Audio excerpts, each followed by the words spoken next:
Notre cité stellaire est gigantesque. Pour effectuer ce voyage, nous devrons nous munir d'une carte de la galaxie.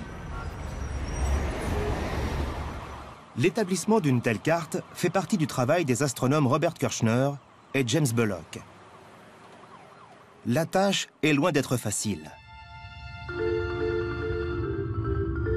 Tout d'abord, il faut définir à quel type de galaxie appartient la Voie lactée.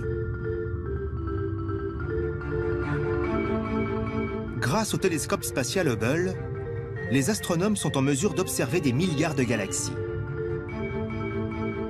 Bien qu'elles soient toutes différentes, on peut établir une typologie.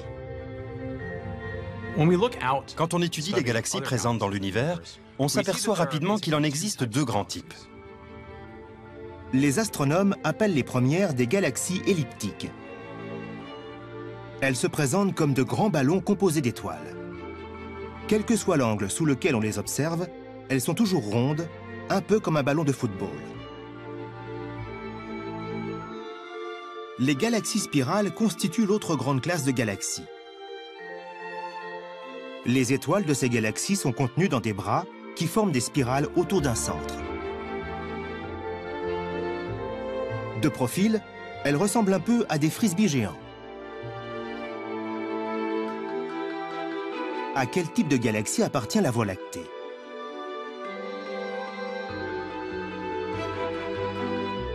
La réponse est écrite dans le ciel nocturne. Nous pensons que la Voie lactée est une galaxie spirale. Ce que l'on voit quand on observe cette bande étoilée, c'est notre place dans l'univers. Nous faisons partie d'un gigantesque disque composé d'étoiles. Malheureusement, nous ne pouvons voir ce disque que de profil, ce qui nous en offre une vue limitée.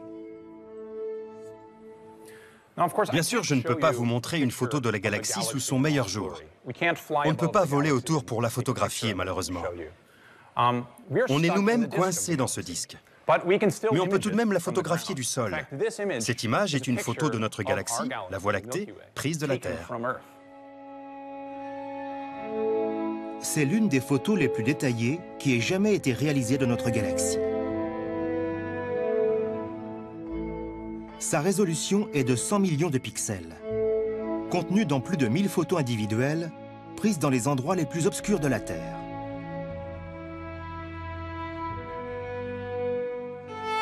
Ces photos ont ensuite été laborieusement assemblées pour créer cette vue saisissante.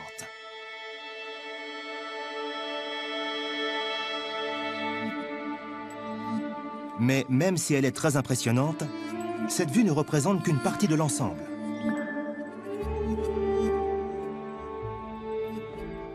On pourrait la comparer à une pizza. Et si vous étiez dessus, si vous étiez un poivron par exemple, vous auriez du mal à vous représenter la pizza dans son ensemble. De la même façon, nous ne pouvons pas voir l'ensemble de la Voie lactée.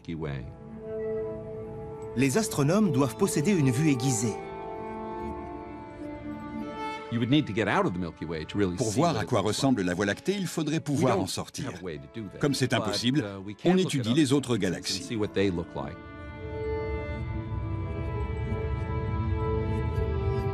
Hubble peut photographier les galaxies proches comme Messier 74 avec un grand luxe de détails.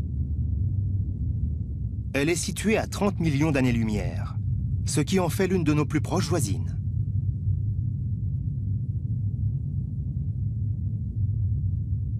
Sa structure apparaît avec une précision impressionnante. C'est une magnifique galaxie spirale dont les grands bras étoilés s'enroulent autour d'un bulbe brillant.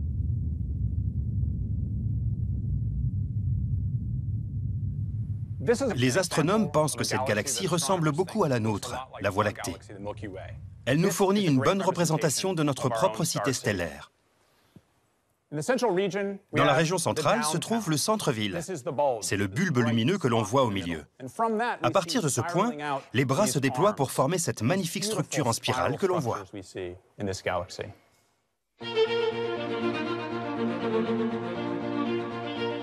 Les images des galaxies spirales prises par Hubble sont incroyablement détaillées.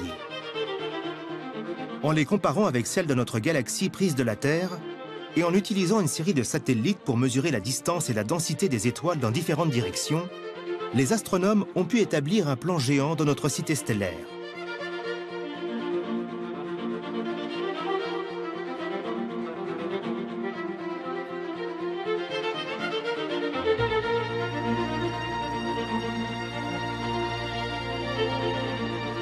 Son cœur est formé par un bulbe central très lumineux. C'est le noyau galactique, le centre-ville de notre galaxie. À partir de ce cœur, se déploient deux majestueux bras spiraux, de larges bandes de lumière composées de milliards d'étoiles qui s'étirent vers la périphérie de la galaxie. Ils portent respectivement les noms de bras écu-croix, ou bras du Centaure, et de bras de Persée. La galaxie comporte aussi trois bras moins importants, contenant moins d'étoiles.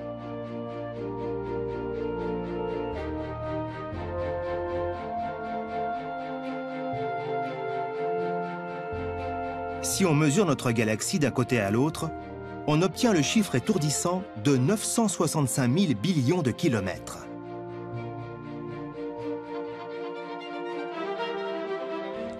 La lumière met 100 000 ans pour traverser notre galaxie. Notre galaxie est vraiment grande.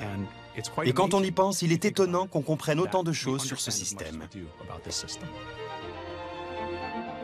Nous savons maintenant où nous nous trouvons. Notre Soleil et notre système solaire sont situés ici, dans un quartier tranquille, niché entre deux bras spiraux. C'est notre chez nous. Mais comme nous allons le découvrir au cours de ce voyage, d'autres quartiers de la galaxie sont totalement différents du nôtre. Nous allons traverser des zones industrielles très dynamiques, où chaleur et pression contribuent à forger de nouvelles étoiles, et où d'autres meurent en de violentes explosions.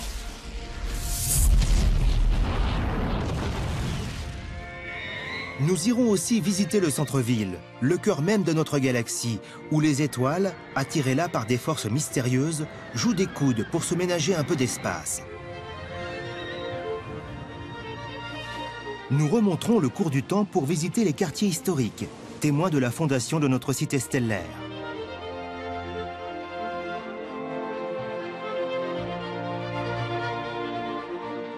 Nous commencerons par emmener la Terre dans l'une des régions les plus spectaculaires de la Voie lactée.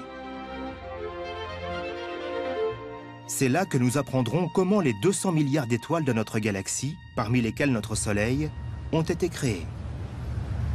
Et c'est à deux pas de chez nous.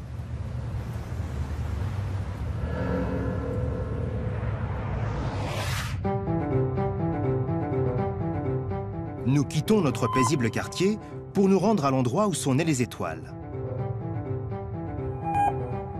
Notre destination semble proche, mais même à la vitesse de la lumière, c'est-à-dire à 299 792 458 mètres par seconde, ce voyage durera 1500 ans.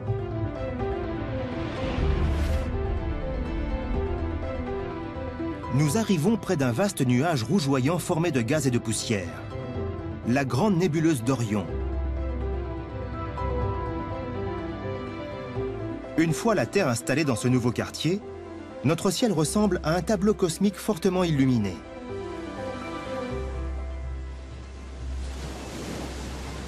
Mais ce nuage est bien plus qu'une œuvre d'art.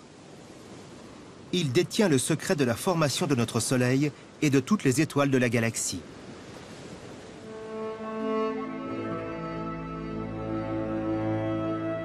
Les premières pièces du puzzle ont été découvertes en observant la Voie lactée de notre point de vue, de l'intérieur du disque. Dans ce nuage, il semble y avoir plus que des étoiles. À l'œil nu, on peut distinguer de grandes taches sombres. Les astronomes comme James Bullock disposent d'une image plus claire. La beauté de ce nuage vient peut-être du contraste né de la succession de zones très lumineuses et de zones sombres. Ces taches sont produites par de la poussière. Des nuages de poussière passent tels des ombres et les étoiles essaient de les transpercer de leur lumière. Certains nuages masquent complètement leur lumière, comme un nuage sur la Terre masque celle du Soleil.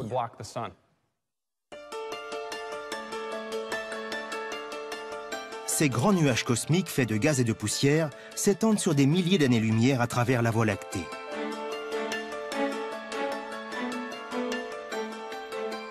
Hubble en a détecté dans la plupart des galaxies spirales. Ils forment de larges bandes sombres enroulées autour de leurs bras spiraux et qui s'étendent sur toute la surface de leur disque.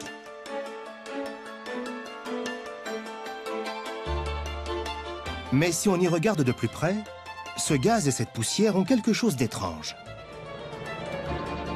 En certains endroits, ils semblent luire. Ces nuages lumineux et rougeoyants portent le nom de nébuleuses. En plus de la nébuleuse d'Orion, notre Voie lactée en possède d'autres exemples spectaculaires. La nébuleuse de l'Aigle, avec ses célèbres colonnes baptisées piliers de la création, s'étend sur plus de 4 années-lumière. Ou encore la nébuleuse de la Carène, splendide tableau accroché contre les ténèbres de l'espace galactique.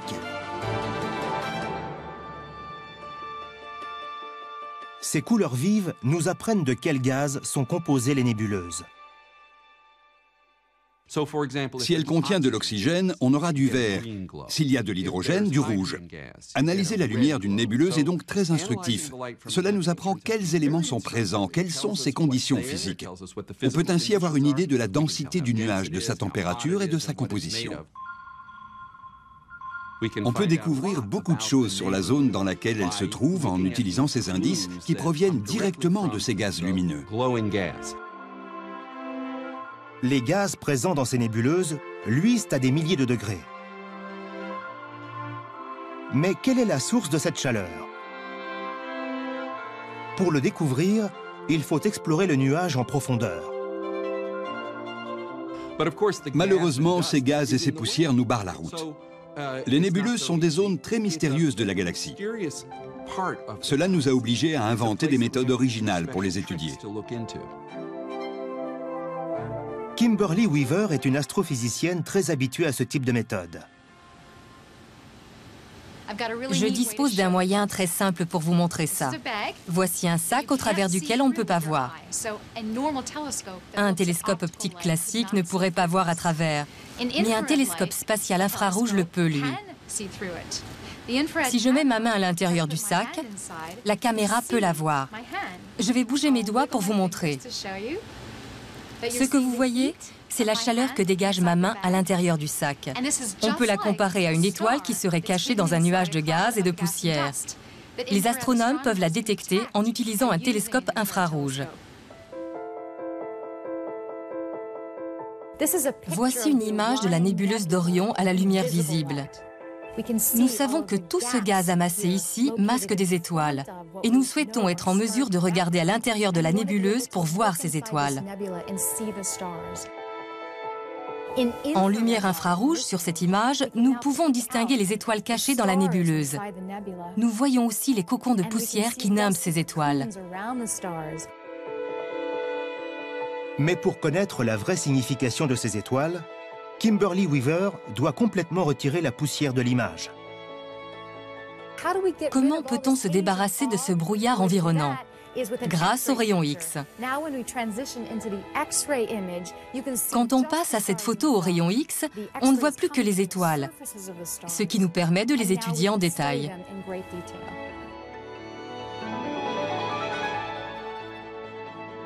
En analysant la lumière émise par ces étoiles, les astronomes ont fait une découverte sidérante. Au sein de cette nébuleuse se trouvent les étoiles parmi les plus jeunes connues, âgées d'à peine quelques centaines de milliers d'années. Un battement de cœur à l'échelle de notre galaxie.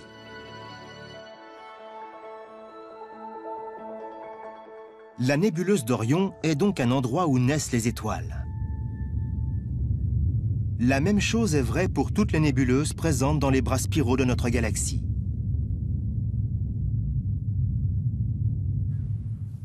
Ces régions sont des pouponnières d'étoiles. Ces jeunes étoiles font monter la température des nuages de gaz qui les entourent, ce qui explique leur couleur rougeoyante. Les étoiles sont avant tout composées de gaz, et notre galaxie en a. Elle a en fait une atmosphère composée de gaz et de poussière qui entoure toutes les étoiles que nous voyons dans le disque. Et c'est de ce gaz que naissent les nouvelles étoiles. En observant les nébuleuses à différents stades de leur évolution, nous pouvons recomposer le scénario de la naissance d'une étoile.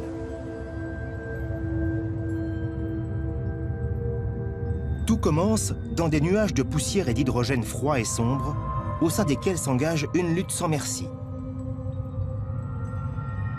Les nuages veulent se dissiper, comme la fumée dans l'air. Mais le champ gravitationnel veut au contraire les comprimer. Ces nuages se trouvent à un point d'équilibre situé entre le champ gravitationnel qui les attire et la pression gazeuse qui les repousse. Finalement, la gravitation l'emporte et le matériau se conglomère en un disque qui est un embryon d'étoile. Le champ gravitationnel attire de plus en plus de gaz vers le centre du disque.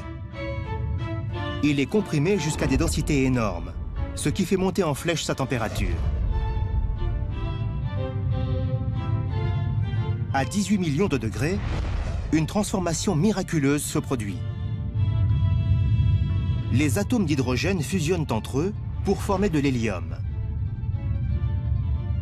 Soudain boosté par cette énergie nucléaire, l'étoile commence à briller. Le feu nucléaire pénètre le noyau de ces étoiles. Leur température augmente alors et elles expulsent les matériaux qui les entourent, nettoyant ainsi leur voisinage proche. Quelques millions d'années plus tard, de puissants vents stellaires balaient les gaz environnants, donnant ainsi naissance à ces spectaculaires structures.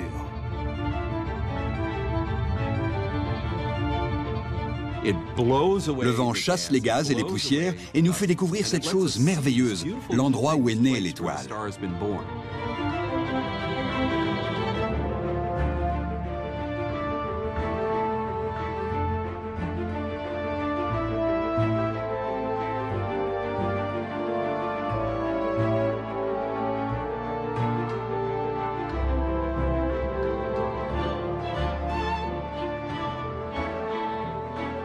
Une vie humaine est trop courte pour apprécier le miracle de la naissance d'une étoile dans un bras spiral. Mais en observant notre galaxie d'en haut, nous pouvons accélérer le temps cosmologique, convertir des millions d'années en tout juste quelques secondes pour observer la naissance d'une étoile à grande échelle.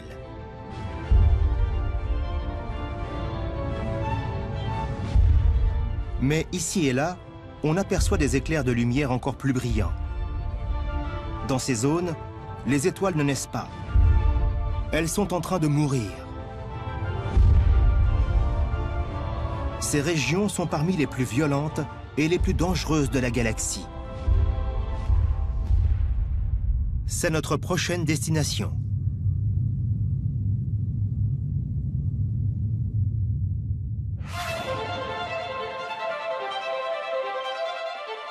Nous faisons quitter à la Terre le voisinage du Soleil pour lui faire visiter un point précis dans le bras de Persée, situé à quelques 6500 années-lumière de là.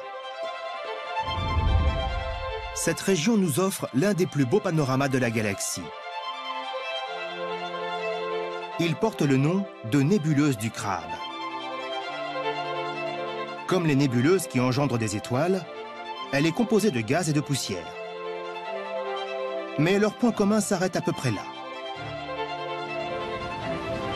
Pour Alex Filipenko, cette nébuleuse est une zone industrielle très intéressante de notre galaxie où ont été fabriqués les éléments qui font notre monde.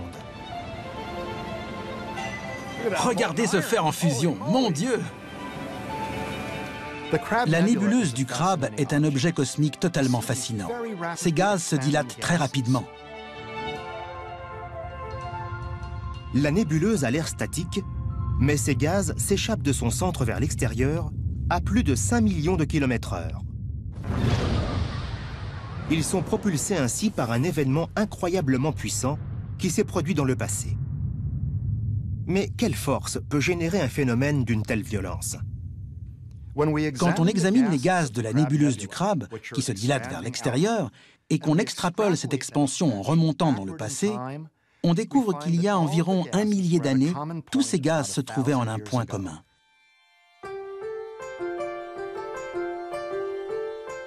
Il y a 1000 ans, il y avait déjà des civilisations occupées à observer les étoiles.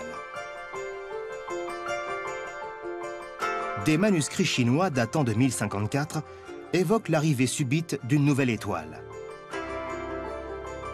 Elle brillait plus que toutes les autres, si fort qu'elle était même visible de jour. Puis, elle a mystérieusement disparu. Aujourd'hui, la nébuleuse du Crabe se trouve exactement dans la même partie du ciel que cette étoile très brillante observée par les Chinois.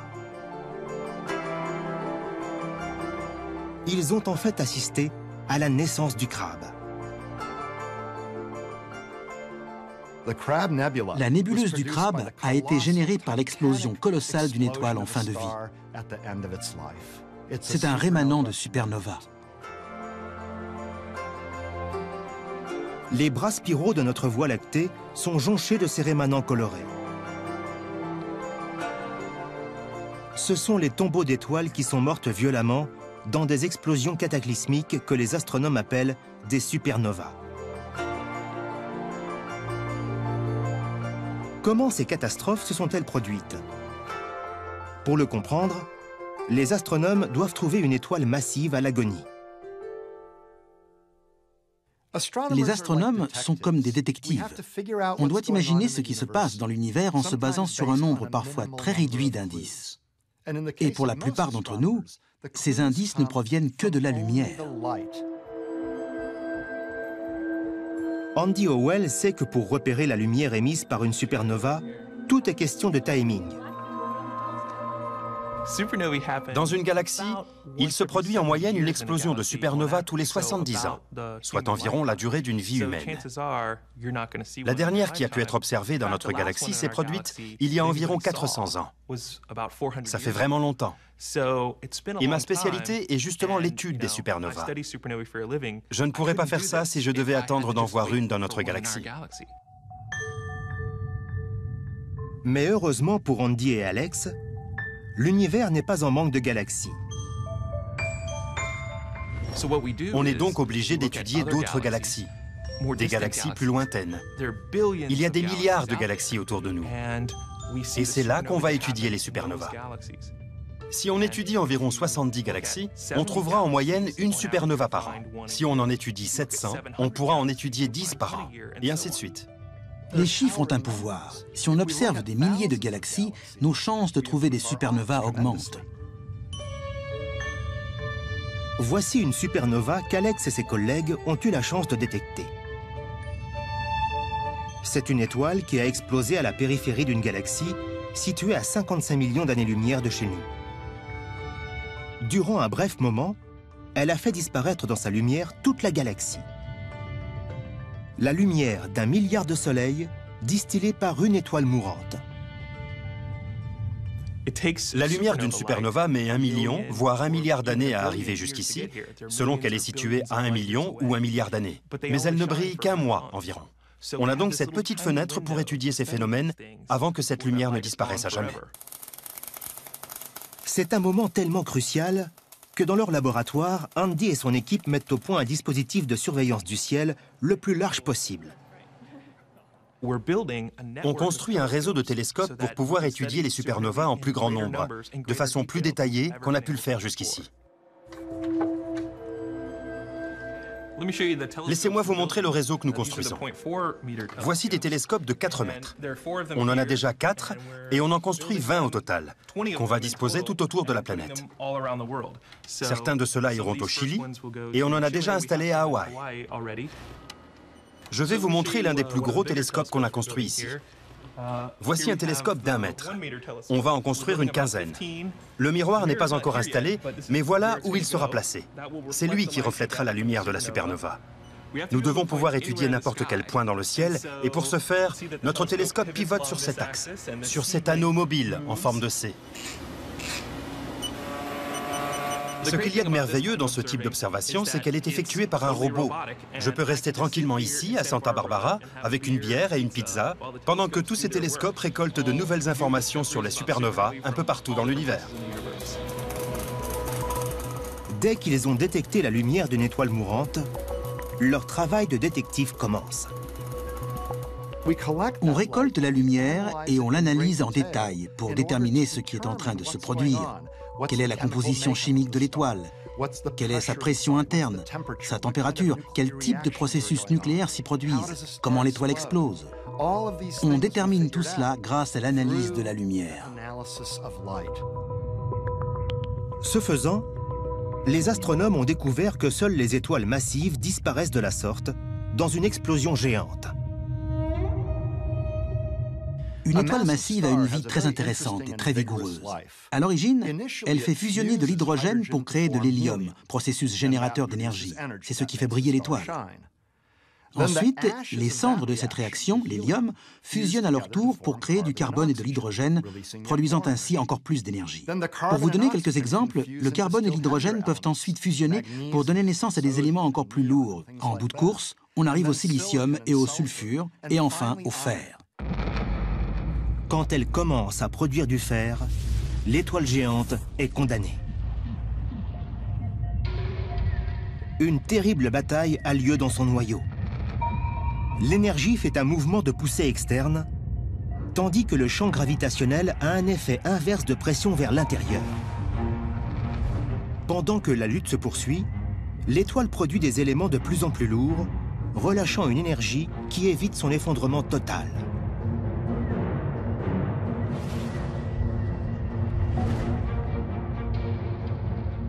Mais une fois qu'elle commence à produire du fer, la bataille est perdue. La fusion des noyaux atomiques de fer en des éléments plus lourds ne produit pas d'énergie, elle l'absorbe. Un noyau de fer se construit donc, mais il devient si massif que c'est le champ gravitationnel qui l'emporte. Le noyau de fer s'effondre alors. En moins d'une seconde, les couches externes s'effondrent vers l'intérieur, puis rebondissent avant d'être pulvérisées en 1000 morceaux.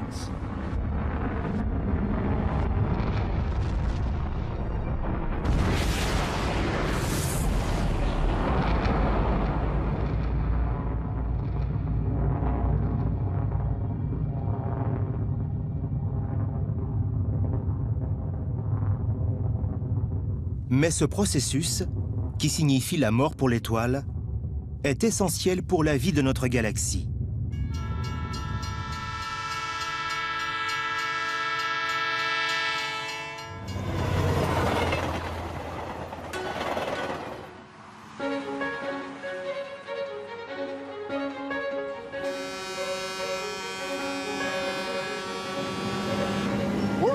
On est ici dans une fonderie qui reçoit du fer issu de vieilles machines. Ce fer va servir à construire des parties de nouvelles machines. Il est recyclé. Mais tout ce fer a été créé et rejeté dans le cosmos par des étoiles géantes qui explosent en supernovas. Ces explosions ont créé ce fer éjecté dans le cosmos, qui est ensuite intégré dans des systèmes planétaires comme le nôtre. Les atomes de ce fer ont été créés par l'explosion d'étoiles. Les supernovas sont les zones industrielles de notre cité stellaire. Des fonderies cosmiques dans lesquelles la chimie céleste forge de nouveaux éléments. Lors de ces explosions géantes, ces éléments lourds sont répandus aux quatre coins de notre galaxie, l'enrichissant durant des milliards d'années. Si certaines étoiles n'explosaient pas dans les zones industrielles de galaxies comme la Voie lactée, on n'aurait pas les zones industrielles dont nous disposons sur Terre. Tout est lié. Nous sommes tous liés au cosmos. Notre vie est rendue possible par des événements qui se sont produits il y a des milliers de millions d'années dans le cœur des supernovas.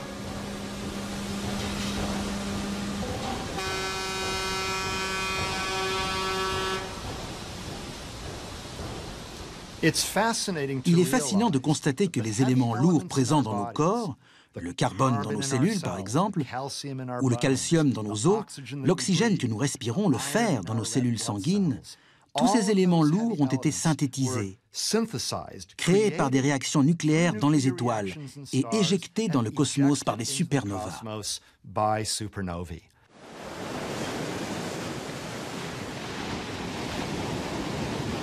Seul un petit nombre d'étoiles a une masse assez importante pour mourir en supernova.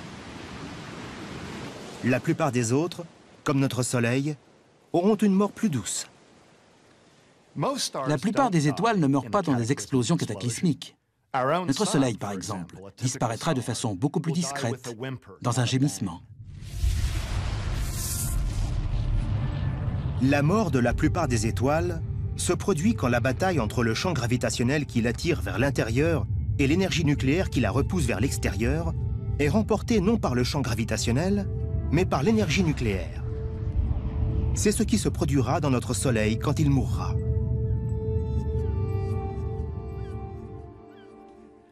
Dans 3 ou 4 milliards d'années, notre Soleil deviendra de plus en plus gros pour devenir un type d'étoile qu'on appelle une géante rouge. La couche externe de l'atmosphère gazeuse sera retenue si faiblement par le Soleil à cette période que les gaz seront chassés relativement doucement dans ce qu'on appelle un rot cosmique. Les restes de ces rots cosmiques jonchent également les bras spiraux de notre galaxie. Ces étoiles meurent en répandant des couches d'éléments cosmiques. Certaines de ces couches sont composées d'hydrogène, d'autres de silicium, d'autres de sulfure. Et les couleurs que nous voyons grâce à Hubble correspondent à ces 3 éléments. Dans une zone située à proximité de notre Soleil, une étoile est en train de mourir. Elle a pour nom la nébuleuse de l'hélice. Elle offre un aperçu saisissant de la façon dont la plupart des étoiles finissent leur vie.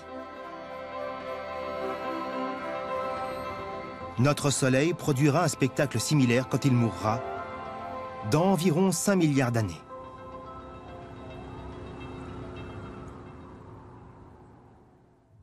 Mais cela ne se produit pas dans toutes les régions galactiques. Le centre de la Voie lactée est un endroit mystérieux où les étoiles disparaissent totalement.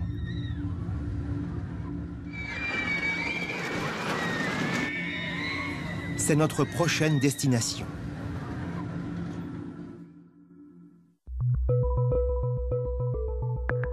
Nous emmenons la Terre loin de son petit quartier tranquille pour aller visiter le centre-ville, le cœur de notre Voie lactée.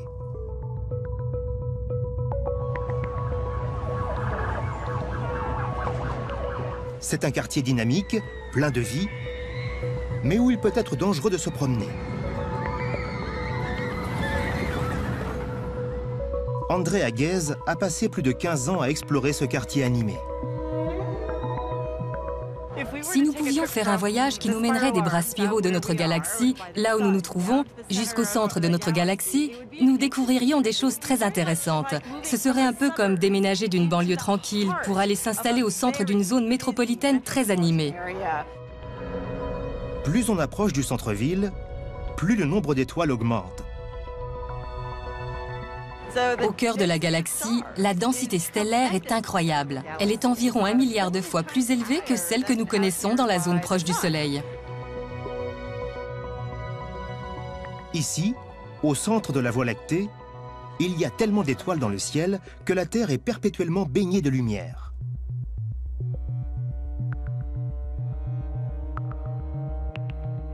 C'est un endroit d'une beauté époustouflante, mais aussi plein de mystères.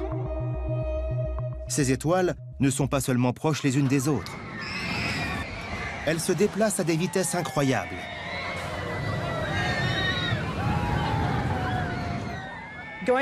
Aller au centre de la galaxie, c'est un peu comme se rendre dans un parc d'attractions. Ces manèges sont un peu comme des étoiles orbitant autour du Soleil. Ces étoiles tournent à une vitesse de 16 milliards de km/h, c'est-à-dire environ 50 fois plus vite que notre Soleil.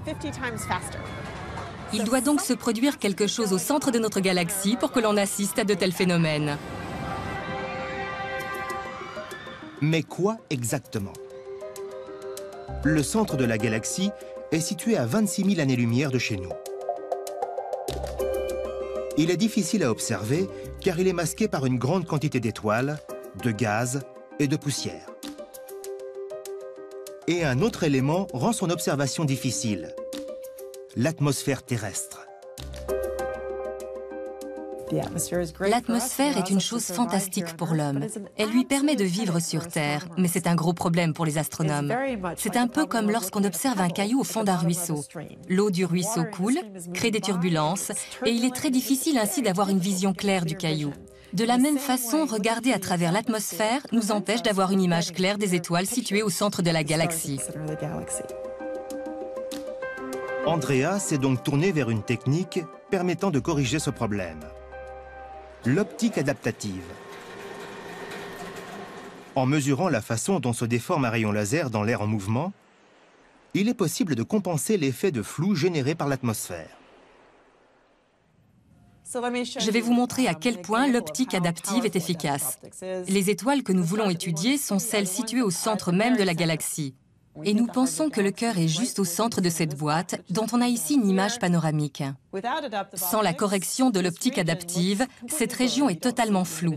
On ne voit pas les étoiles séparément. Avec l'optique adaptive, on les voit. Depuis 15 ans, Andrea photographie en infrarouge les étoiles situées au centre de la galaxie. À partir de ces photos passées en accéléré, elle a obtenu un film extraordinaire. Si on zoome au cœur même de la galaxie, on voit les données qu'on a prises ces 15 dernières années. On voit à quel point ces étoiles ont bougé. Je pense en particulier à S2, qui est mon étoile préférée. Les astronomes en ont toujours une. Regardez comme S2 se déplace.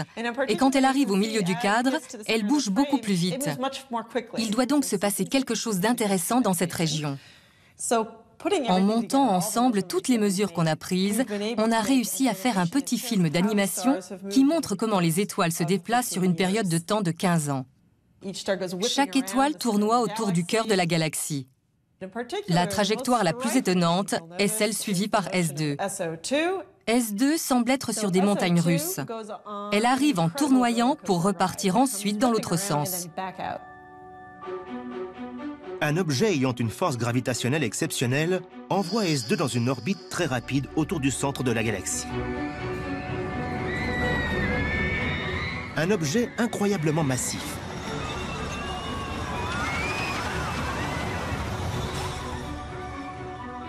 S2 fait un tour tous les 15 ans.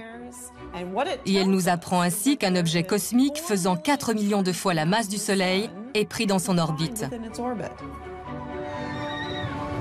Les astronomes ne connaissent qu'un seul candidat qui puisse avoir à la fois une masse géante et être si petit.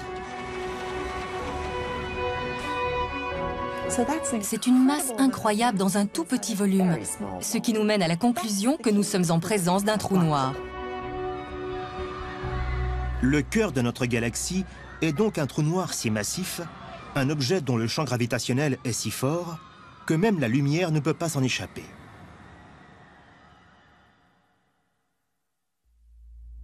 Voici une image réelle du centre de notre galaxie. On ne voit pas le trou noir, mais on distingue des nuages de poussière et de gaz lumineux qui montent en spirale vers lui.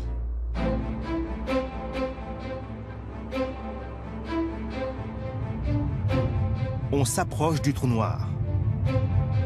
Il est au centre d'un jet de gaz et de poussière. Ce sont les restes d'étoiles qui ont été réduites en miettes pour s'être aventurés trop près du cœur.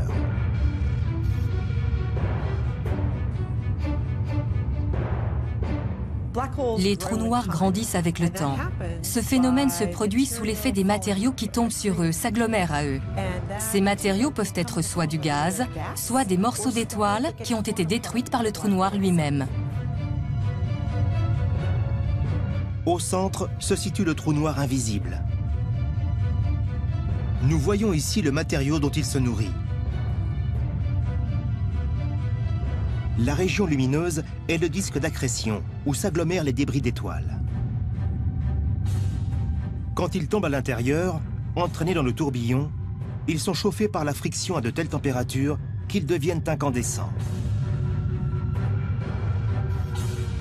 Au centre de notre galaxie, nous avons bien un trou noir, nous en sommes sûrs aujourd'hui. Mais il ne produit pas une quantité d'énergie extraordinaire. C'est donc peut-être un trou noir qui est au régime, pourrait-on dire. Il n'a pas beaucoup de matériaux à sa disposition pour festoyer. Mais que se produirait-il si S2 et les autres étoiles étaient engloutis par le trou noir? Quand ces matériaux tombent dans le trou noir, ce dernier peut émettre des radiations. Et il peut aussi générer ces jets qui jaillissent du cœur galactique. Il rejette des particules subatomiques à une vitesse proche de celle de la lumière. Les rayons ainsi produits sont comme de gigantesques lampes torches cosmiques.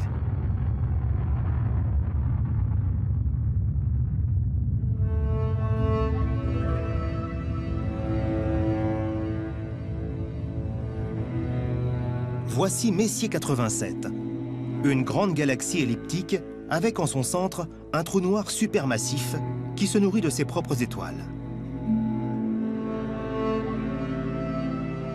Jaillissant de son noyau lumineux, des jets de particules traversent plus de 5000 années-lumière.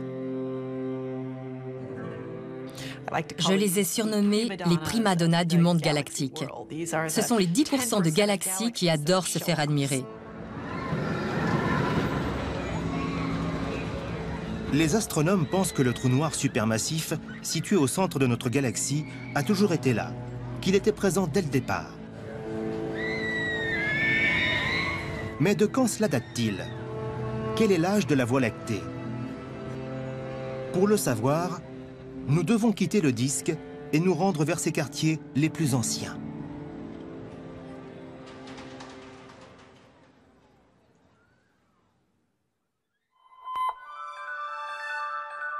Nous voyageons maintenant vers le haut de la galaxie, en nous éloignant de notre système solaire et des bras spiraux de la Voie lactée. Devant nous s'étendent de vastes amas d'étoiles, des villes satellites qui orbitent autour du cœur de notre galaxie. Ce sont des amas globulaires. On en a découvert plus de 150 jusqu'à aujourd'hui. C'est ici que les astronomes ont trouvé la réponse à l'une des plus grandes questions de l'astronomie. Depuis combien de temps existe notre cité stellaire?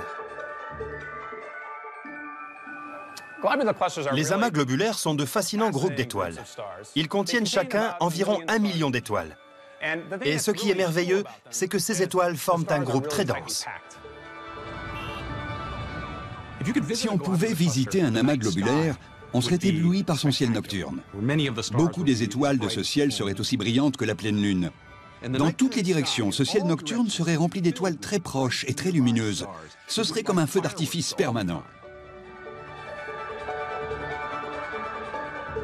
En plus de leur nombre très élevé, une autre particularité de ces amas d'étoiles mérite notre attention. L'un des aspects très intéressants de ces amas globulaires est qu'ils ne semblent pas contenir d'étoiles jeunes. Les étoiles ont des points communs avec l'homme. En les regardant, on peut deviner leur âge et la vie qu'elles ont menée. Chez l'homme, les cheveux grisonnent et la peau se ride.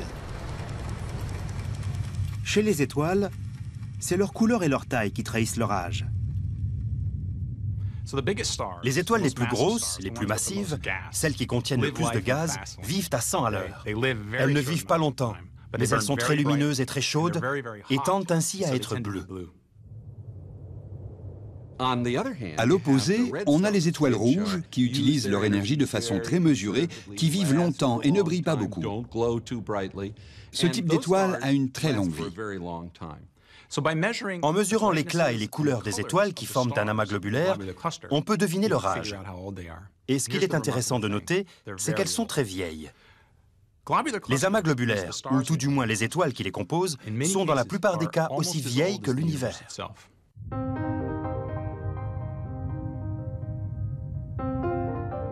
Les amas globulaires sont des fossiles vivants.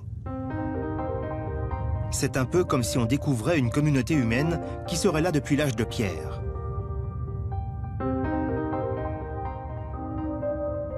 Certaines de ces étoiles brillent depuis 12 milliards d'années, environ 2 fois plus longtemps que notre Soleil. Cela permet de donner un âge à la Voie lactée. Les amas globulaires font partie de notre galaxie. Dans une certaine mesure, ce sont des traceurs de notre galaxie elle-même. Et le fait que ces amas soient si vieux laisse penser que notre galaxie l'est aussi. Ces amas globulaires nous disent donc quelque chose d'incroyable. Notre galaxie est l'un des objets les plus vieux du cosmos. Elle est là quasiment depuis le début de l'univers. Depuis au moins 12 milliards d'années.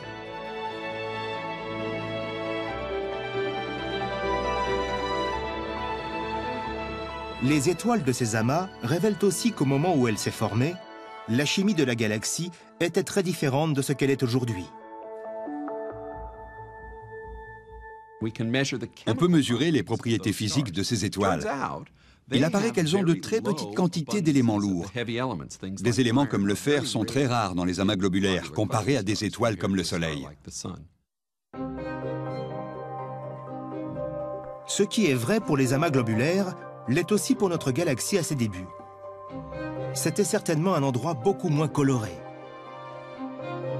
Elle manquait des éléments lourds qui colorent les nébuleuses et les rémanents de supernovas que l'on voit aujourd'hui. Mais, fait plus important, notre galaxie serait restée sans vie. Il a fallu des milliards d'années aux étoiles pour former les éléments lourds qui permettront l'apparition de la vie dans la Voie lactée.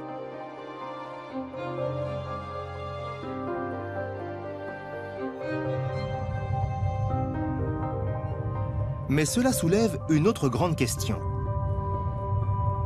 Comment la galaxie a-t-elle réussi à survivre aussi longtemps?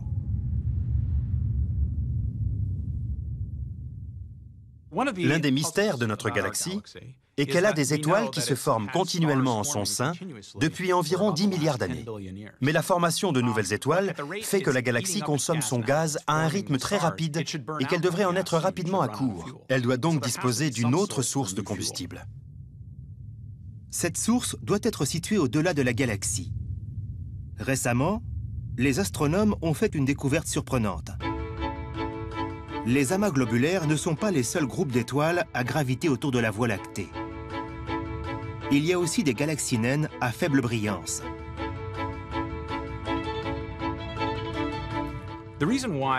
S'il nous a fallu si longtemps pour découvrir l'existence de ces galaxies naines à faible brillance, c'est qu'elles ne contiennent que quelques centaines ou milliers d'étoiles. Il faut donc arriver à détecter un amas d'un millier d'étoiles en regardant à travers une masse de milliards d'autres. Ce n'est pas facile. C'est l'histoire de l'aiguille dans la meule de foin. Et c'est uniquement parce que nous disposons aujourd'hui de cartes très détaillées. C'est la précision de l'astronomie moderne qui nous a permis de découvrir ces galaxies naines. Si elles sont dures à détecter, elles peuvent nous aider à résoudre le mystère de la source de combustible de la galaxie. Ces galaxies naines tournent très rapidement autour de notre galaxie. Elles sont en orbite autour d'elle. Il leur arrive cependant de passer trop près, et elles sont alors réduites en morceaux. En fait, elles se font manger d'une certaine façon par notre galaxie. Cette modélisation informatique montre des galaxies naines sous la forme de disques colorés.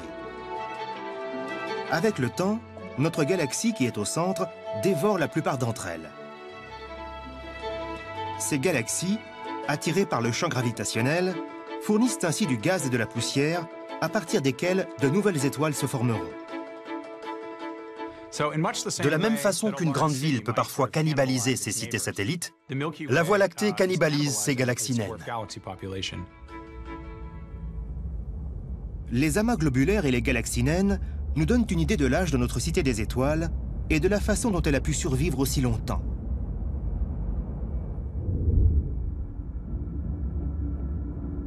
On supposait autrefois que ces galaxies naines marquaient les limites de la Voie lactée. Mais aujourd'hui, les astronomes pensent que notre galaxie est beaucoup plus grande que ce que nous pouvons en voir.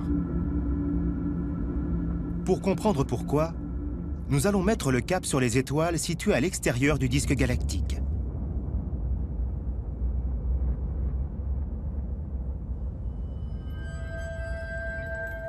Nous sommes maintenant très loin de notre quartier tranquille. Nous approchons de l'extérieur du bras spiral de notre galaxie. Nous allons tenter de percer un mystère.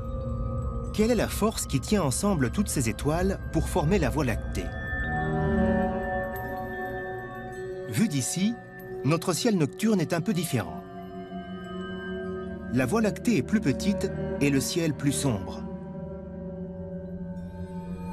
Bien que nous soyons à des dizaines de milliers d'années-lumière du cœur de la galaxie, nous sommes toujours liés à elle par la force gravitationnelle.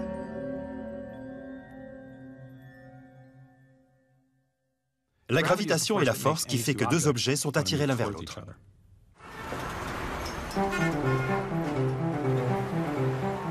Sur la Terre, on utilise pour construire les villes du béton et des poutrelles d'acier. Un échafaudage invisible qui permet de maintenir ces bâtiments debout malgré la force gravitationnelle. Sans ces structures, les gratte-ciel et les ponts s'effondreraient.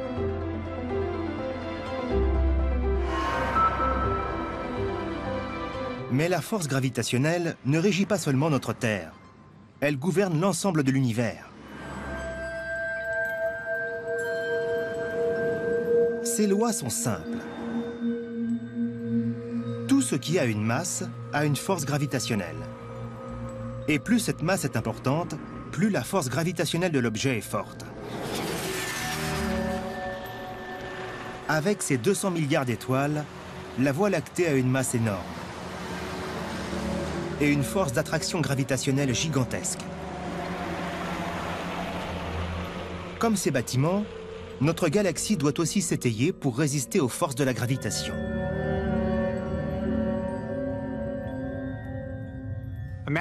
Imaginez notre disque galactique. Si vous prenez un disque d'étoile et que vous le placez ici, la force de gravitation aura tendance à le faire s'effondrer sur lui-même. Or, ce n'est pas ce qui se passe dans notre galaxie. En fait, les étoiles gravitent autour du centre galactique, ce qui les empêche de tomber dedans, de la même façon que la Terre gravite autour du Soleil. Les planètes de notre système solaire sont dans un équilibre délicat entre la gravitation qui les attire vers le Soleil et leur vitesse orbitale qui tend à les éjecter vers l'extérieur. Pour conserver cet équilibre, les planètes les plus éloignées du Soleil doivent graviter plus lentement. Les planètes les plus distantes, qui se trouvent à la périphérie du système solaire, tournent plus lentement autour du Soleil parce que le champ gravitationnel est plus faible.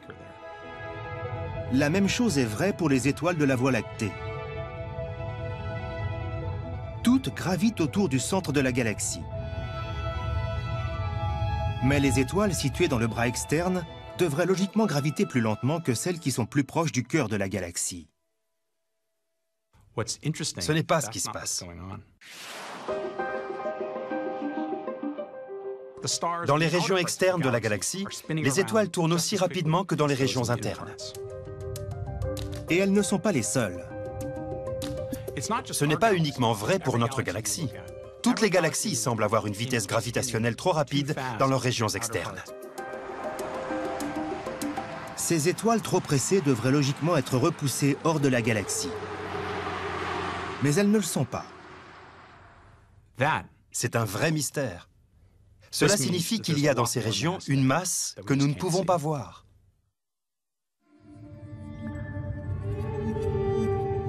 Cette masse doit produire la gravitation qui maintient ces étoiles sur leur orbite.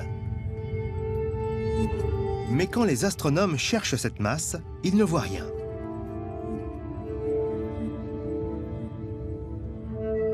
Cela a mené des cosmologistes comme Joël Primark à une conclusion stupéfiante. Toutes les galaxies, toutes les étoiles, les gaz, les poussières et les planètes, tout ce que nous voyons avec nos plus grands télescopes ne représente qu'environ 0,5% de ce qui se trouve vraiment dans l'univers. Le reste est invisible. C'est pour la plus grande partie une substance mystérieuse que l'on appelle la matière noire. On ne peut pas voir la matière noire. On peut voir la matière normale parce que la lumière brille et se reflète sur elle. C'est ce qui fait que vous pouvez me voir. La matière noire ne fonctionne pas de cette manière. La lumière la traverse. On peut détecter la matière noire parce qu'elle a une masse. Tout objet ayant une masse agit sur les autres objets par le biais de la gravitation. C'est la règle d'or de la masse. Elle attire les autres objets. Sans la matière noire, la Voie lactée ne pourrait pas exister. La galaxie tourne, et elle tourne même très rapidement. Et si elle tourne aussi rapidement, c'est parce qu'elle contient une grande quantité de matière noire. La matière noire a une masse très importante, et elle a donc une grande force gravitationnelle. Si on pouvait par magie retirer toute la matière noire de notre galaxie, elle volerait en éclats. Les étoiles auraient des trajectoires droites, et en très peu de temps, la galaxie disparaîtrait. Ce serait une gigantesque pagaille cosmique. Il y aurait une énorme quantité d'objets volant en tous sens. Ce n'est pas vrai seulement pour notre galaxie, ça l'est pour toutes les galaxies et tous les amas de galaxies présents dans l'univers. Tous ces éléments sont maintenus en place par cet objet invisible qu'on appelle la matière noire. Nous avons besoin de cette matière noire. C'est la colle qui assure la cohésion des galaxies. La découverte de la matière noire a révolutionné notre représentation de la Voie lactée. Les étoiles de la galaxie ne représentent qu'une fraction de sa masse globale. Tout le reste est composé d'un halo invisible de matière noire. Il nous entoure tous, vous, moi et chaque étoile de la galaxie. Les étoiles ne représentent que la région centrale. Le halo est au moins 10 fois plus gros et pèse bien plus que 10 fois plus que toutes les étoiles, les gaz et les poussières que l'on peut voir. C'est l'ensemble de cette structure qui constitue vraiment la Voie lactée. Et cela ne concerne pas seulement notre galaxie, ça s'applique à toutes les galaxies que l'on a étudiées. Cette matière noire ne fait pas qu'assurer la cohésion de galaxies comme la nôtre. Les astronomes pensent maintenant qu'elle unit la Voie lactée et des milliards d'autres galaxies en une structure extraordinaire.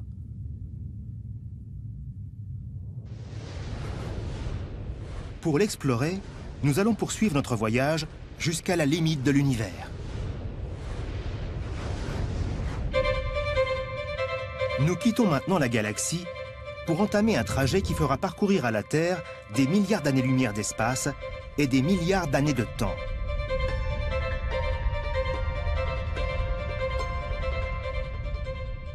L'un des aspects merveilleux des télescopes, c'est que ce sont des machines à remonter le temps. Parce que la vitesse voyage à une vitesse finie, quand on observe des objets distants, on les voit tels qu'ils étaient quand la lumière s'est échappée d'eux. En remontant le temps sur des milliards d'années, les astronomes voient l'univers fourmillé de galaxies. Et ce qui semble extraordinaire, c'est que ces galaxies ne sont pas dispersées au hasard dans l'espace. Elles se regroupent le long de filaments pour former un gigantesque réseau cosmique. Qu'est-ce qui donne à l'univers cette structure compliquée? Et quelle relation a-t-elle avec la naissance des galaxies? La réponse est enfouie dans les ténèbres.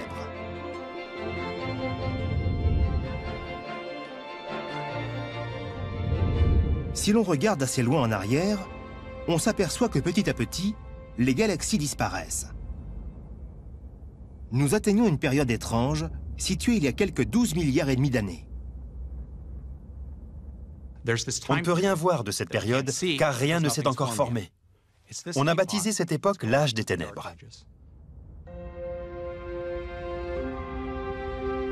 Durant l'âge des ténèbres, l'univers était un endroit totalement différent de celui que nous connaissons aujourd'hui. À cette époque, il était rempli de nuages d'hydrogène très denses. Comme les gaz qui bouchent la vue des étoiles dans la Voie lactée aujourd'hui, ces nuages empêchent de voir ce qui pourrait être caché dedans. C'est frustrant, parce que cette région, cette époque historique, contient, d'une certaine façon, la pierre de Rosette de la formation galactique. Mais on dispose d'indices sur ce qui pourrait se produire à l'intérieur de ces nuages d'hydrogène très denses. Si l'on remonte encore plus loin dans le temps, tout juste 380 000 ans après le Big Bang, l'univers n'était pas que ténèbres.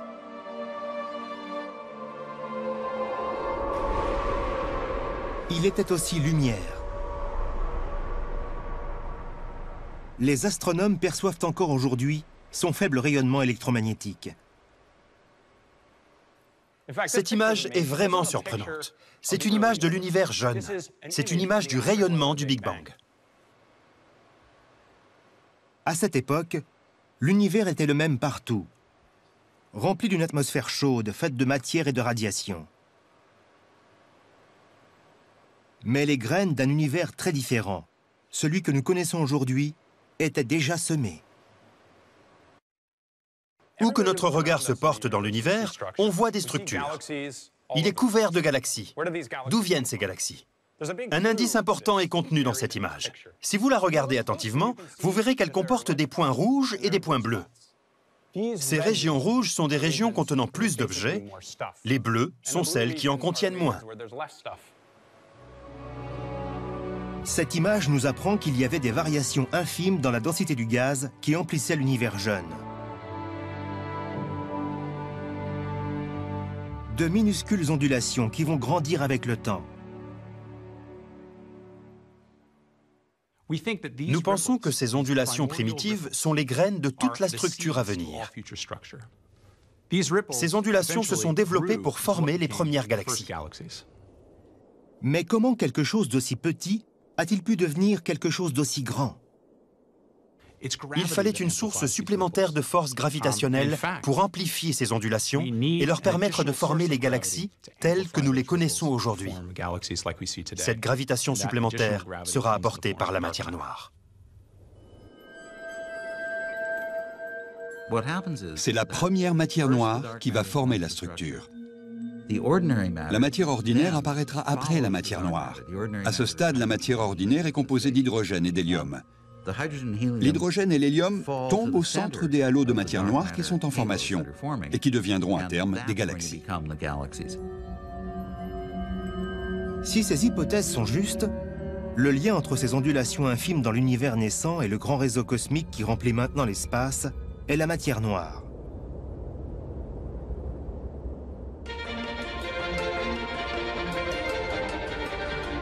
Mais nous savons que la matière noire est invisible. Nous n'avons donc aucun moyen de la voir créer ce réseau cosmique.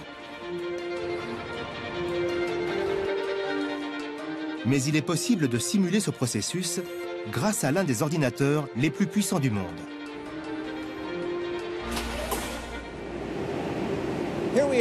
Nous sommes au centre de recherche Ames de la NASA, où se trouve le superordinateur Pléiade.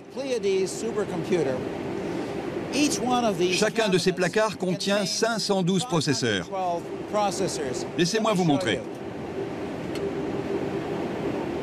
Il y a donc un demi-téraoctet dans chacun d'entre eux.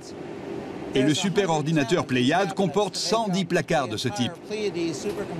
On peut donc dire que c'est un gros superordinateur. En fait, c'est le plus gros de la NASA.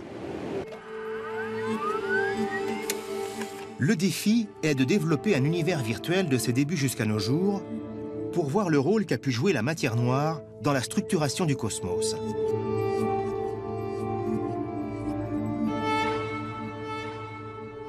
Si on tentait de faire ce travail sur un ordinateur individuel, cela prendrait plus de 680 ans. Si on fait bien notre boulot, on pourra monter un film à partir des images qui montrera toute la structure de l'univers. Voici le résultat final. On l'a baptisé Bolchoï.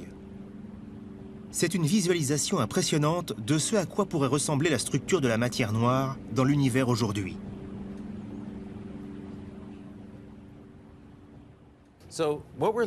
Nous voyons actuellement une région de 200 millions d'années-lumière de diamètre, qui n'est qu'une petite partie de notre grande simulation que nous avons baptisée Bolchoï, ce qui signifie grand en russe. Tout ce que vous voyez ici est en fait invisible. Ce n'est pas l'univers visible que nous regardons. Les taches de couleur représentent la matière noire. Ce sont les halos de matière noire dans lesquels les galaxies se forment. Chacun de ces petits points représente certainement une ou deux galaxies de la taille de la Voie lactée.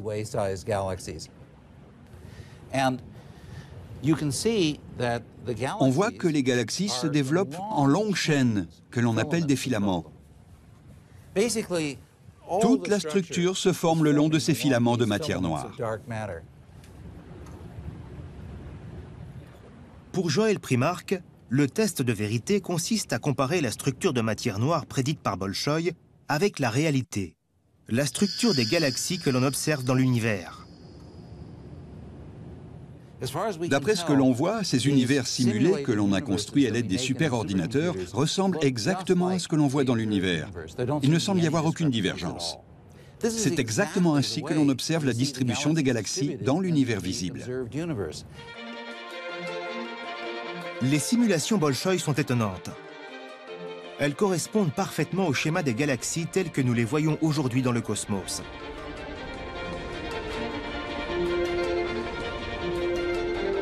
C'est la preuve convaincante que c'est bien la matière noire qui sculpte l'univers depuis des milliards d'années.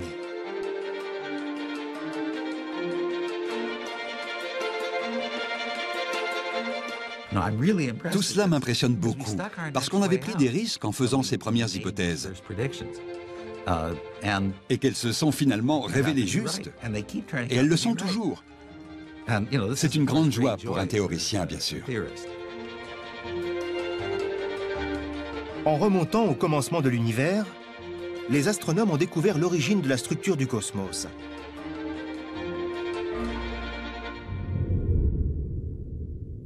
Mais notre voyage dans le temps n'est pas fini.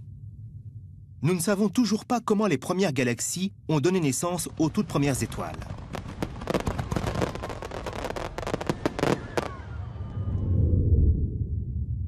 Nous emmenons maintenant la Terre dans l'âge des ténèbres. Une période qui se situe il y a 12,5 millions d'années. Le spectacle qu'elle offre est impressionnant. Nos cieux s'embrasent sous le feu des premières étoiles de la Voie lactée. Leur lumière transperce le brouillard d'hydrogène et nous enveloppe tous dans une puissante énergie ultraviolette. Ces premières étoiles changeront à jamais notre façon de voir l'univers. Tom Abell a modélisé leur vie et leur mort. Ce qui est merveilleux aujourd'hui, c'est que nous avons des ordinateurs. On peut leur faire ingérer les lois de la physique, ajouter un peu de gravitation, d'hydrodynamique, de déplacement des gaz, un peu de chimie aussi. Et en mélangeant bien tout ça, on peut obtenir une idée de la façon dont les étoiles sont apparues. Dans le cas des toutes premières étoiles, c'est une question absolument cruciale. C'est de la cuisine cosmique. Tom prend les ingrédients de base présents durant l'âge des ténèbres, c'est-à-dire l'hydrogène, l'hélium, la matière noire et la gravitation, et il fait mijoter tout ça dans son ordinateur. À partir des modèles, Tom peut recréer la vie de ces étoiles.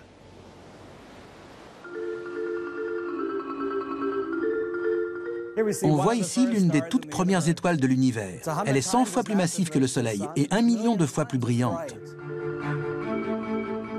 Ces premières étoiles sont énormes. Elles sont gonflées par l'extraordinaire quantité d'hydrogène et attirées par la force gravitationnelle de la matière noire. Étant donné qu'elles ont beaucoup de combustible à brûler, on pourrait penser qu'elles ont une longue espérance de vie. Mais elles vivent à toute allure et meurent au bout de seulement quelques millions d'années. Les premières étoiles de notre Voie lactée étaient des objets terrifiants. Des étoiles d'octane qui brûlaient leur hydrogène à une vitesse formidable. Elles parcouraient leur cycle de vie à toute allure. Elles vivent un peu comme des rockstars. Elles brûlent la chandelle par les deux bouts et elles meurent jeunes. Elles consument leur carburant très rapidement et au bout de quelques millions d'années, elles meurent. Elles meurent dans des explosions parmi les plus violentes qui aient secoué l'univers. De gigantesques supernovas qui brillaient puissamment.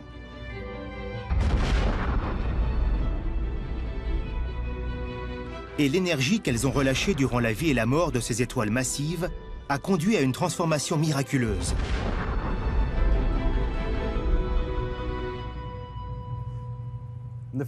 Durant les premiers milliards d'années de l'histoire de l'univers, les galaxies ont commencé à se former dans un brouillard d'hydrogène épais et sombre, et leur lumière ne peut nous atteindre. Mais avec le temps, les étoiles les plus massives ont émis des radiations ultraviolettes. Et ce sont ces radiations qui ont modifié le brouillard qui les entourait. Dans ces régions, l'univers est devenu transparent. Ces galaxies ont dispersé le brouillard dans lequel elles baignaient. Les vides bleus sont les endroits où l'énergie provenant des nouvelles étoiles disperse le brouillard d'hydrogène.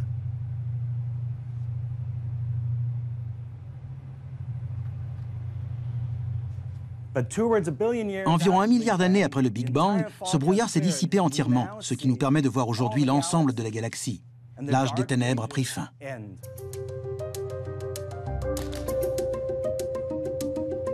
Quand le brouillard d'hydrogène disparaît, nous voyons pour la première fois les galaxies naissantes, parmi lesquelles se trouve notre Voie lactée. Mais à quoi ressemble-t-elle ?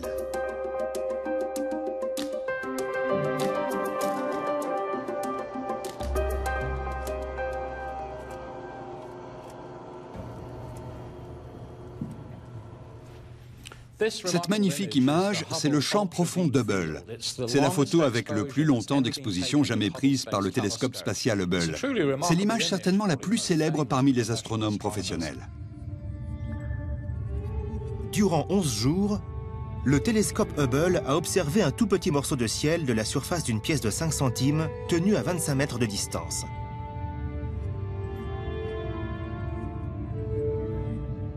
Toutes les traces lumineuses que l'on y voit sont des galaxies.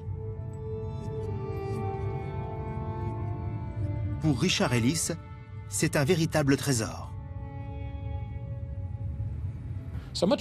À l'instar de l'archéologue qui rassemble les morceaux de son puzzle, un cosmologiste utilise cette image pour étudier l'histoire de l'univers et pour découvrir comment les galaxies les plus anciennes ont évolué pour former les grands systèmes que nous voyons aujourd'hui autour de nous.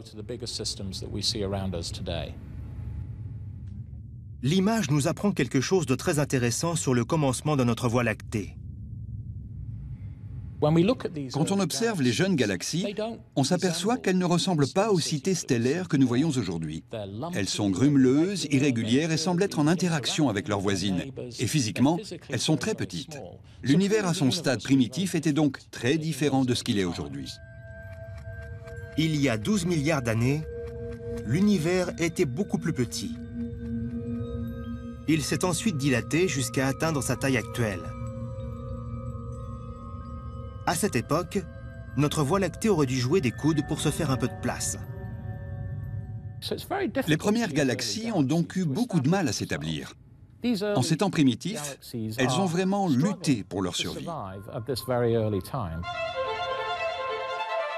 Ce sont les galaxies les plus grandes et les mieux structurées qui ont pu grandir en avalant leurs voisines.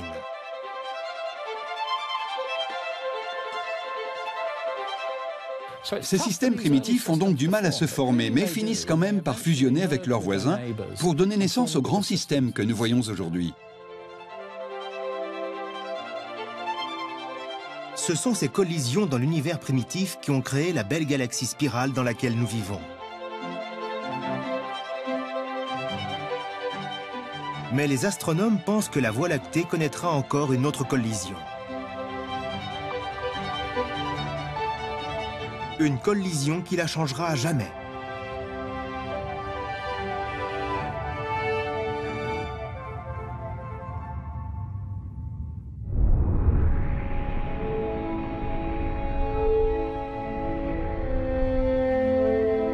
Nous transportons la Terre 3 milliards d'années dans le futur.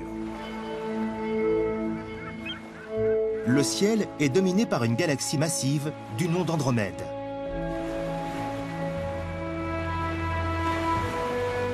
Le tableau qui s'offre à nous semble paisible. Pourtant, l'une des plus grandes catastrophes de l'univers va bientôt se produire. On en voit les signes annonciateurs dans ces mystérieuses images prises par Hubble. On y voit un type de galaxie ne ressemblant à aucun autre. Des galaxies qui semblent altérées, déformées. Pour comprendre ce que représentent ces mystérieux objets, les astronomes se sont tournés vers les ordinateurs.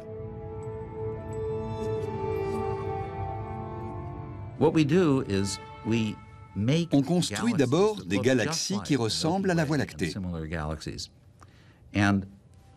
On les laisse évoluer dans l'ordinateur. Elles développent leur structure en spirale. Les images sont très réalistes. Puis, on les place sur une trajectoire de collision. Si l'on fait un arrêt sur image et que l'on compare ces simulations aux photos prises par Hubble, tout devient soudain très clair. Nous regardons l'un des plus grands accidents qui puissent se produire dans le cosmos. Deux galaxies entrant en collision.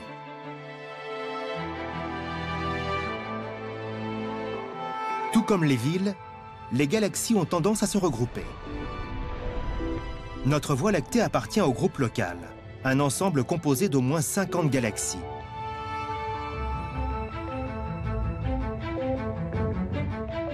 La plus grande d'entre elles est Andromède, une galaxie spirale encore plus grande que la nôtre. Aujourd'hui, Andromède est située à 2,5 millions d'années-lumière de la Voie lactée. Mais les astronomes, comme Abraham Loeb, savent que cette distance tend à se réduire.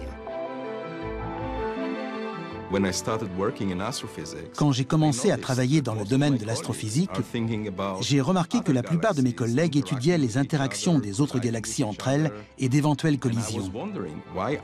Et je m'étonnais qu'ils ne se préoccupent pas de la nôtre et d'Andromède, qui vont finir par se rencontrer.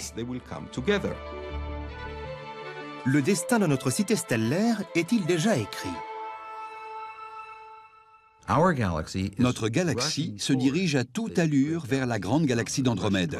Elles se précipitent l'une vers l'autre et se rencontreront d'ici environ 2 milliards d'années. Abraham Loeb et ses collègues ont décidé de simuler ce clash des titans.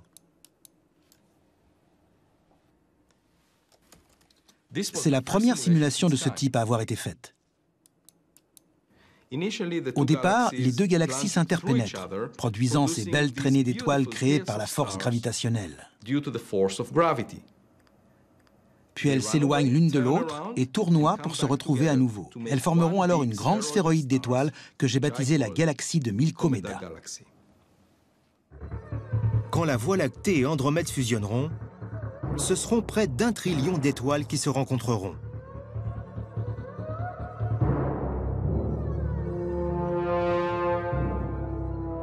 La belle structure en spirale de notre Voie lactée n'est pas destinée à durer toujours. Durant une période donnée, ce sera une belle pagaille. La collision ne va pas détruire les deux objets cosmiques, mais les gaz des deux systèmes vont se rencontrer. Cela provoquera la formation en grand nombre de nouvelles étoiles. La formation de ces nouvelles étoiles marquera la naissance d'une nouvelle galaxie.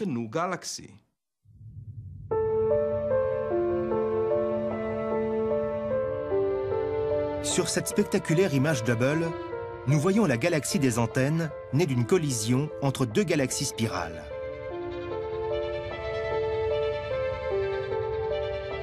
Les galaxies connaissent une période très active de formation d'étoiles, comme en témoigne la multitude de nébuleuses roses très lumineuses. C'est une dernière poussée d'activité stellaire avant que les deux galaxies ne deviennent une.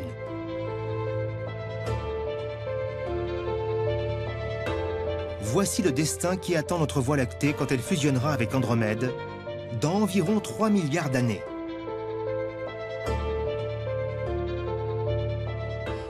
Quand elles entreront en collision, beaucoup de nouvelles étoiles se formeront. La Voie lactée rajeunira en quelque sorte, durant une brève période. Puis les deux systèmes se combineront pour ne plus former qu'un seul objet. Une galaxie probablement plus grande par la taille que les deux dont elle sera issue. La grande surprise est la forme qu'aura cette nouvelle galaxie.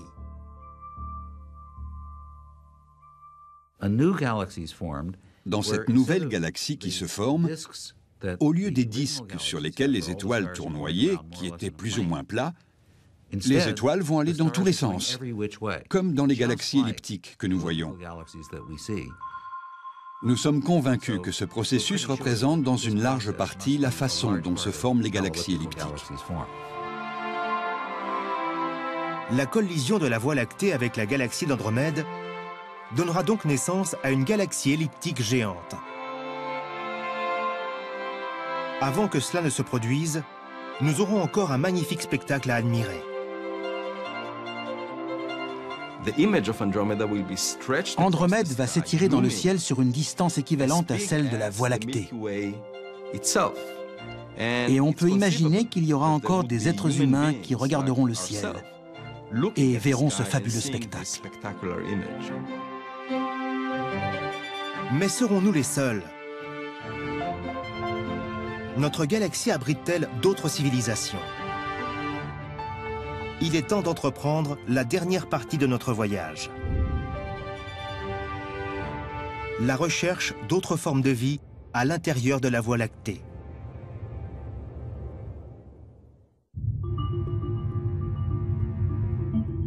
Notre galaxie compte 200 milliards d'étoiles. Mais il n'y a qu'une zone dans laquelle nous soyons sûrs que la vie soit possible. C'est notre petit quartier paisible. Le Soleil alimente quasiment tout ce qui est sur Terre. C'est la source qui fournit l'énergie, le moteur de la vie et de beaucoup d'autres processus. La vie sur Terre dépend en grande partie de l'eau. C'est l'eau à l'état liquide qui est la clé de la vie telle que nous la connaissons. Parce que cette eau sert de solvant, de mélangeur pour la biochimie de la vie.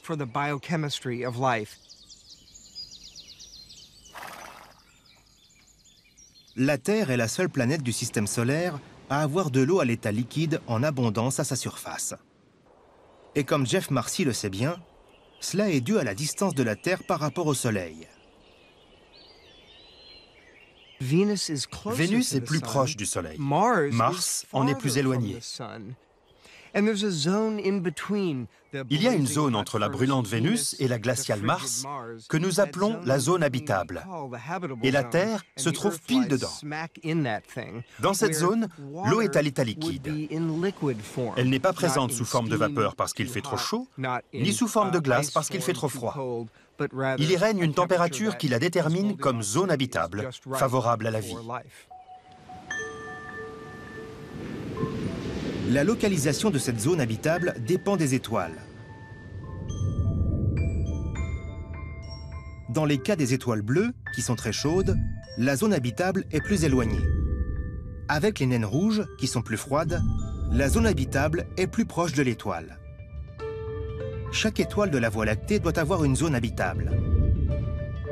Toute la question est de savoir s'il se trouve des planètes dans cette zone.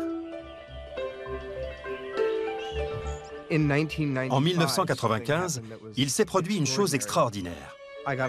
Mon collaborateur, Paul Butler, m'a appelé et m'a juste dit « Jeff, rapplique vite ». C'est un moment que je n'oublierai jamais. J'étais silencieux, Paul aussi. On était stupéfaits de ce qu'on voyait. Sur l'écran d'ordinateur, j'ai vu la signature caractéristique d'une planète. Jeff venait de découvrir la première planète en orbite autour d'une autre étoile que le Soleil. Mais il ne pouvait pas vraiment la voir, car la planète était trop petite et trop sombre.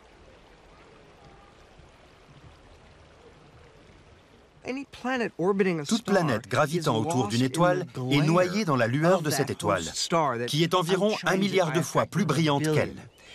Donc, plutôt que de détecter des planètes, on observe les étoiles. Une étoile qui a des planètes orbitant autour d'elle va osciller dans l'espace, parce qu'elle est attirée vers ces planètes par la force gravitationnelle. En observant uniquement l'étoile, on peut donc ainsi déterminer si elle a des planètes qui gravitent autour d'elle et à quelle distance.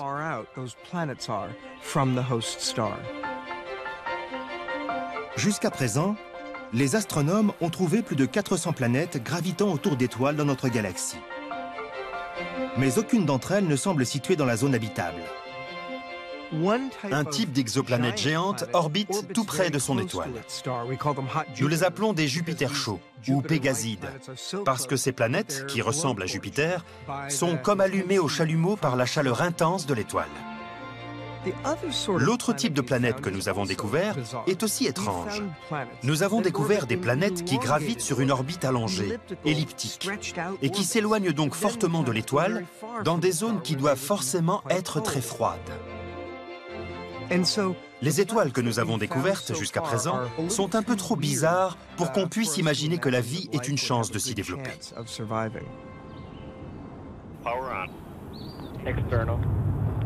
Mais tout ceci va peut-être changer. Récemment, la NASA a lancé un nouveau télescope très puissant du nom de Kepler. Il a pour mission de détecter des planètes de la taille de la Terre qui pourraient orbiter dans des zones inhabitables autour d'étoiles proches. Kepler travaille d'une façon très simple. Tout ce qu'il a à faire, c'est de surveiller l'éclat de 100 000 étoiles avec une telle précision qu'il peut détecter une planète aussi petite que la Terre si elle est placée dans la lumière de l'étoile. Nous voyons le même phénomène de la Terre quand Vénus et Mercure se détachent contre le Soleil.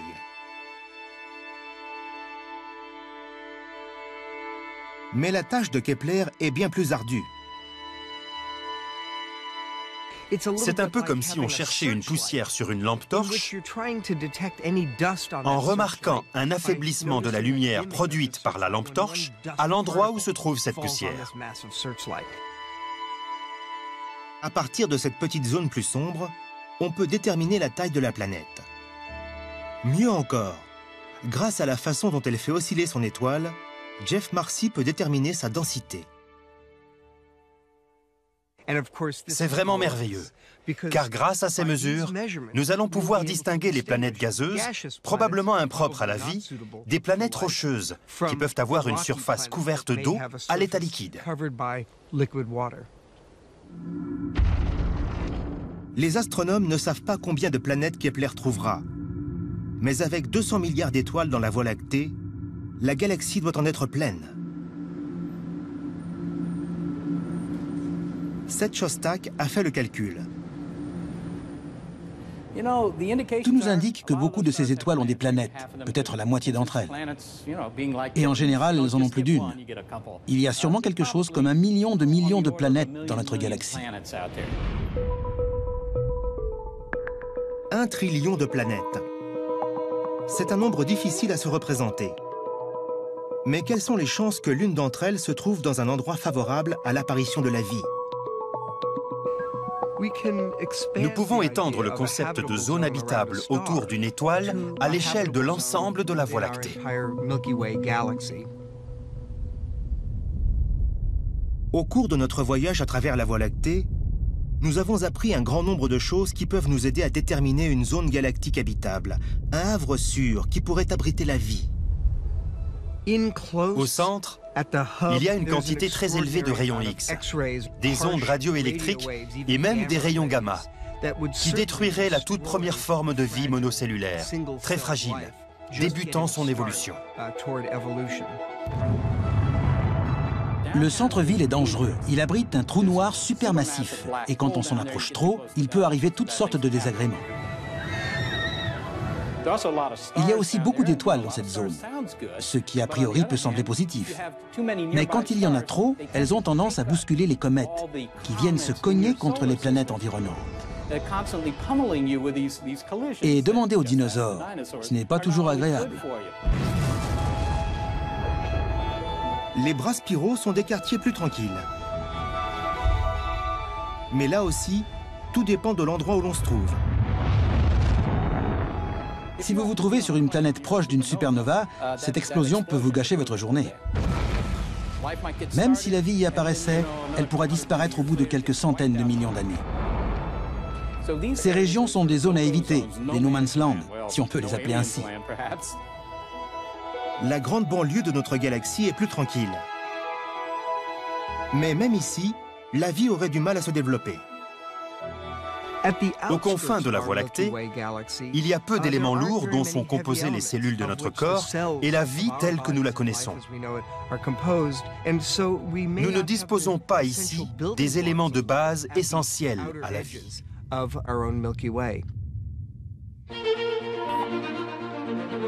Notre localisation n'a donc rien d'un accident. Notre région, coincée entre deux bras spiraux, est un endroit d'exception. Elle n'a quasiment pas changé durant des milliards d'années, ce qui a donné le temps à la vie d'apparaître et d'évoluer.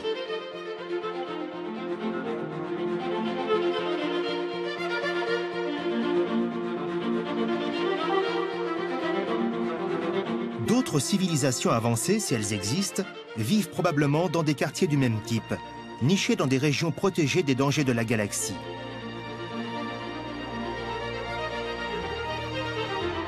Il nous reste à les trouver.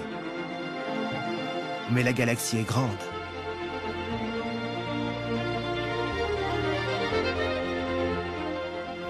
Nous n'avons pas trouvé de vie ailleurs. Nous n'avons trouvé aucune algue, aucun signe convaincant. Pourquoi? Eh bien, moins d'1 millier d'étoiles ont été étudiées attentivement pour voir si elles pouvaient avoir des planètes pouvant accueillir une forme de vie intelligente. C'est un peu comme si on allait en Afrique pour voir des grands animaux, des éléphants, des girafes. Et qu'en arrivant, on en cherche sur le premier hectare de terrain qu'on voit et que n'y trouvant pas d'éléphants, on abandonne. On ne doit pas abandonner, on n'en est qu'au début.